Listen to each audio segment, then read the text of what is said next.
गुलाबी सारी अभी लाली लाली लाल जिसते ने भारी मजा फोटो मजा खाल गुलाबी सारी अभी लाली लाली लाल जिसते ने भारी मजा फोटो मजा खाल। কিরে ভাই, এটা তুই কি করতেছস? না ভাই, এই যে টিকটক করতেছিলাম তো, একটা নতুন গান পাইছি, এই টিকটকে ওই গানের আর কি টিকটক করতেছিলাম ভাই। এই আর কি বুঝতে পারবো না, বর্তমান সেলিব্রিটি যুগ। এটা কি দেখছস? জুতা জুতা এটা দিয়ে তোর গালের চাপা পাশে বাইরামু। তুই ছেলে মানুষ হয়ে মেয়েদের লুক নেস না? তুই শাড়ি পরে আইতি, শাড়ি পরে ড্যান্স কর। না ভাই, সরি ভাই ভাই ভাই ভাই, আমি এমনি আর কি একটা টিকটক করতেছিলাম ভাই। আপনি যে এরকম রিয়েক্ট নেবেন তা আমি কখনো ভাবি নাই, সরি বড় ভাই, মাফ করে দিন।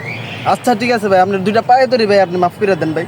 তোর মতো পোলাপানের জন্য আজকে যুব সমাজটা নষ্ট হয়ে গেছে। তোরা মেয়েদের মতো ড্যান্স করস, কমর ডুলাস, ওই করস এই করস, এগুলো কি শুরু করছস? ভাই সরি, ভুলে গেছে গা, জীবনে আর এই যে কাজটা করুন না। আসলে ভাই বাস্তব কথা কি জানেন, আমাদের কারণে এই যুব সমাজটা প্রচুর মানে নষ্ট হয়ে গেছে, যার কারণে আমাদের প্রত্যেকটা ছেলে মেয়ে প্রত্যেকটা বাড়ি ঘরেই কিন্তু সবাই টিকটক করে। আর সবাই কি করে এরকম মানে মানে ছেলেরা মেয়েদের পার্ট লয়, মেয়েরা ছেলেদের পার্ট লয়, মেয়েদের ভয়েস নেয় ছেলেরা করে, ছেলেদের ভয়েস নেয় মেয়েরা করে। ভাই আজকের থেকে আমি চেষ্টা করব এগুলা থেকে দূরে থাকবো, এবং আপনাদের যারা যারা করে তাদেরকে আমি বাধা দেওয়ার চেষ্টা করব।